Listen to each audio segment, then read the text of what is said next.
at the front of the 90 we had a leaky powered steering pump pipe. I don't know if I can get my hand up there.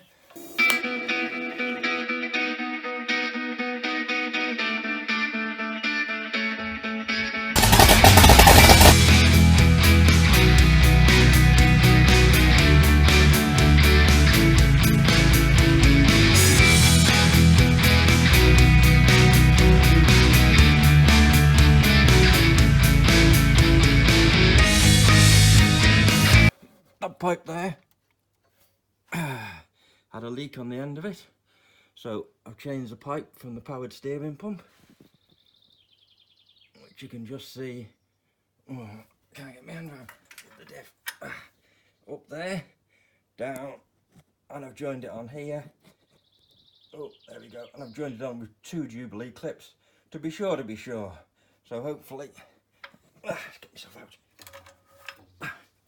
Tangled up in Land Rover. So hopefully that will fix. There we go. The lights shining everywhere. So hopefully that will fix the oil leak that's been dogging the powered steering pump.